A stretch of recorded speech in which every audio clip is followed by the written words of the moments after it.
എല്ലാവർക്കും നമസ്കാരം. ഇന്ന് നമ്മൾ ചെയ്യാൻ പോകുന്നത് ബട്ടർ പുഡിംഗ് ആണ്. വളരെ ടേസ്റ്റി ആണ്. അതുപോലെ തന്നെ കുട്ടികൾക്ക് വരെ സിമ്പിൾ ആയിട്ട് ചെയ്യാൻ പറ്റുന്ന ഒരു പുഡിംഗും കൂടെയാണ്. അപ്പൊ മസ്റ്റ് ആയിട്ട് ട്രൈ ചെയ്ത് നോക്കണം. ലൈക്ക് ചെയ്യുക, ഷെയർ ചെയ്യുക. അപ്പൊ നമ്മുടെ ബട്ടർ പുഡിംഗ് എങ്ങനെ ഉണ്ടാക്കുന്നത് നോക്കാം. അപ്പൊ ആദ്യം തന്നെ ഒരു ബൗളിലേക്ക് ഒരു 8 ഗ്രാമോളം ചൈന ഗ്രാസ് കുറച്ച് ചൂടുവെള്ളം ഒഴിച്ചിട്ടൊന്ന് കുതിർത്താനായിട്ട് വെക്കുക. ഏകദേശം ഒരു അര കപ്പ് ചൂടുവെള്ളം ഒഴിച്ചാൽ മതി. ഒരു 10-20 മിനിറ്റ് കൊണ്ട് തന്നെ കുതിർന്ന് കിട്ടും. ഈ പുഡിംഗ് ഇപ്പോൾ ഞാൻ ഇച്ചിരി ഹാർഡായിട്ടാണ് ഉണ്ടാക്കുന്നത്. ഹാർഡെന്ന് പറഞ്ഞാൽ കല്ല് പോലെ അല്ല, ഇച്ചിരി ഒരു തിക്ക് ഉണ്ടാവും. അപ്പോൾ നിങ്ങൾക്ക് ഇത്രയും ഹാർഡായിട്ട് വേണ്ട ഒരു സെമി തിക്ക് മതിയെങ്കിൽ ഒരു 8 ഗ്രാം എന്നുള്ളടത്ത് ഒരു 6 ഗ്രാം ചേർത്താൽ മതി കേട്ടോ ചൈന ഗ്രാസ്. ഇനി ഒരു സോസ് പാനിലേക്ക് 2 കപ്പ് പാലൊഴിച്ച് കൊടുക്കുക. അതിലേക്ക് ഒരു 1/4 കപ്പ് പഞ്ചസാര ഇട്ട് കൊടുക്കുക. ഇനി നന്നായിട്ടൊന്ന് തിളപ്പിച്ചെടുക്കുക. അപ്പോൾ ഇതിലേക്ക് നമ്മളിപ്പോൾ 1/4 കപ്പ് പഞ്ചസാര ചേർത്തിട്ടുള്ളൂ. ഇനി ഇതിലേക്ക് കണ്ടൻസ്ഡ് മിൽക്കും കൂടെ ചേർക്കാനുണ്ട്. അപ്പോൾ അതുകൊണ്ട് ആദ്യമൊക്കെ പഞ്ചസാര ഒരു കുറച്ചിട്ടാൽ മതി. 1/4 കപ്പ് ഇട്ടാൽ മതിയാവും. പിന്നെ പോരാത്തത് നമുക്ക് ലാസ്റ്റ് ചേർക്കാവുന്നേ ഉള്ളൂ. അപ്പോൾ പലർക്കും പല ടേസ്റ്റ് ആയിരിക്കുമല്ലോ മധുരത്തിൻ്റെ കാര്യത്തിൽ. അപ്പോൾ നിങ്ങളൊക്കെ നിങ്ങളുടെ ഇഷ്ടത്തിന് പഞ്ചസാരയുടെ അളവ് നിങ്ങൾ നോക്കിയിട്ട് ചേർത്ത് കൊടുത്താൽ മതിയാവും. പാല് തിളച്ച് വരുന്ന നേരം കൊണ്ട് നമുക്ക് ചൈന ഗ്രാസ് ഒന്ന് മെൽറ്റ് ചെയ്തെടുക്കാം.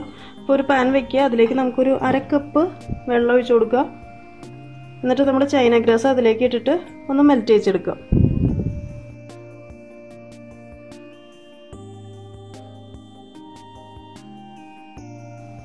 അപ്പോൾ നമ്മുടെ ചൈന ഗ്രാസ് നന്നായിട്ട് മെൽറ്റായിട്ട് വന്നിട്ടുണ്ട്. ഇത് നമുക്ക് പാലിലേക്ക് ഒഴിച്ചു കൊടുക്കാം.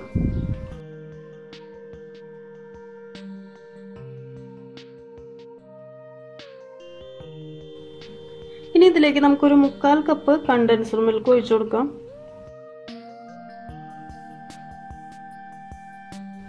തീ കുറച്ച് വെച്ചിട്ട് വേണം കേട്ടോ ഇതൊക്കെ ചെയ്യാനായിട്ട്. തീ ഒരു മീഡിയം ഫ്ലെയിമിൽ വെച്ചാൽ മതിയാവും.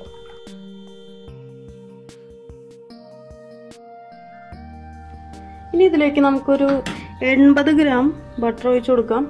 അതായത് 1/3 കപ്പിലാണ് ഞാൻ എടുത്തേക്കുന്നത്. 80 ഗ്രാമിൻ്റെ അത് ഒഴിച്ചു കൊടുക്കാം.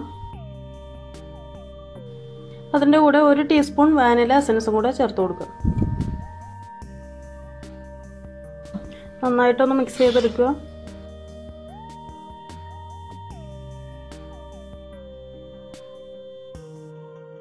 അപ്പോൾ ഏകദേശം നമ്മുടെ പുഡിങ്ങിൻ്റെ ബാറ്റർ റെഡി ആയിട്ടുണ്ട്. അപ്പോൾ ഈ ഒരു സമയത്ത് നിങ്ങൾ ഇതിൻ്റെ മധുരമൊക്കെ നോക്കുക. പോരാത്തുണ്ടെങ്കിൽ ഇട്ട് കൊടുക്കുക. അപ്പോൾ പോരാഴിക എന്തായാലും ഉണ്ടാവില്ല, കാരണം ഈ ഒരു മധുരം കറക്റ്റ് ആയിരിക്കും. അപ്പോൾ ഒരു മധുരം ഉണ്ട്.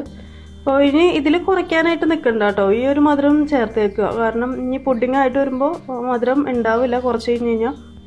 അപ്പോൾ ഈ ഒരു മധുരം തന്നെ ഇരിക്കട്ടെ. ഇതിലിനിപ്പോൾ വേറെ ഒന്നും ചെയ്യാനില്ല കേട്ടോ. ഇനിയിപ്പോൾ സ്റ്റൗ ഓഫ് ചെയ്യാം. എന്നിട്ട് ജസ്റ്റ് ഒന്ന് തണുക്കട്ടെ. അതിനുശേഷം നമുക്ക് പുഡിങ് സെറ്റ് ചെയ്യാനായിട്ട് വെക്കുന്ന ബൗളിലേക്ക് ഒഴിച്ചു കൊടുക്കാം. എന്നിട്ട് ഫ്രിഡ്ജിൽ ഒരു 2-3 മണിക്കൂർ വയ്ക്കുക. എന്നിട്ട് എടുക്കാം. അപ്പോൾ ചെറുതായിട്ടൊന്ന് ചൂടാറിയിട്ടുണ്ട്. ഇനി നമുക്ക് പുഡിങ്ങിൻ്റെ ബൗളിലേക്ക് ഇത് ഒഴിച്ചു കൊടുക്കുക.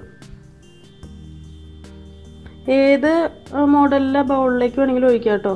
ഞാനിപ്പോൾ ഈ ഒരു ഇതിലെടുത്തതേ ഉള്ളൂ.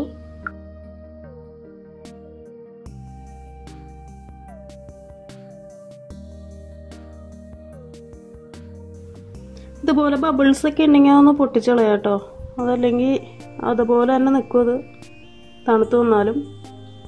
ഇനി ഇത് നേരെ ഫ്രിഡ്ജിലേക്ക് വെക്കുമ്പോൾ അതിന് മുകളിലായിട്ട് ഒരു ക്ലിംഗ് റാപ്പോ അതല്ലെങ്കിൽ ഫോയിൽ പേപ്പർ വെച്ചിട്ടൊന്ന് കവർ ചെയ്തിട്ട് വെക്കുക കേട്ടോ. അതല്ലെങ്കിൽ ചെറിയൊരു ബൗൾ വെച്ചിട്ട് ഒന്ന് കവർ ചെയ്ത് വെച്ചാലും മതി. ഏകദേശം 1 മണിക്കൂർ കൊണ്ട് തന്നെ സെറ്റായിട്ട് വരും കേട്ടോ. കാരണം 2-3 മണിക്കൂർ എന്ന് പറഞ്ഞാലും ഇപ്പം തന്നെ ചെറുതായിട്ടൊന്ന് സെറ്റായിട്ടുണ്ട്. ഇനിയിപ്പോൾ ഒരു ഏകദേശം 1 മണിക്കൂർ കൊണ്ട് തന്നെ കറക്റ്റായിട്ട് സെറ്റായിട്ട് വരും. അപ്പോൾ ഫ്രിഡ്ജുകളുടെ തണുപ്പ് പോലെ ഇരിക്കും. പലരുടെ ഫ്രിഡ്ജും പല രീതിയിലാണല്ലോ. അപ്പോൾ തണുപ്പ് കൂടുതലായിട്ട് ഇട്ടുകയാണെങ്കിൽ പെട്ടെന്ന് തന്നെ ആയിട്ട് വരും. അതല്ല നോർമലാണെങ്കിൽ ഏകദേശം 2 മണിക്കൂർ മാക്സിമം. അപ്പോൾ ഇതെന്തായാലും ഞാൻ എടുത്ത് വയ്ക്കട്ടെ. തണുത്തതിന് ശേഷം നമുക്ക് പുറത്തെടുക്കാം. അപ്പോൾ 1 മണിക്കൂർ ഫ്രിഡ്ജിൽ വെച്ചിട്ട് നമ്മുടെ പുഡിങ് സെറ്റായി വന്നിട്ടുണ്ട്. ഇനി ഇത് ഓപ്പൺ ചെയ്യാം. ഇനി ഇതിൽ നമുക്ക് ഇഷ്ടമുള്ള എന്തെങ്കിലുമൊക്കെ വെച്ചിട്ട് ഗാർണിഷ് ചെയ്യാം കേട്ടോ.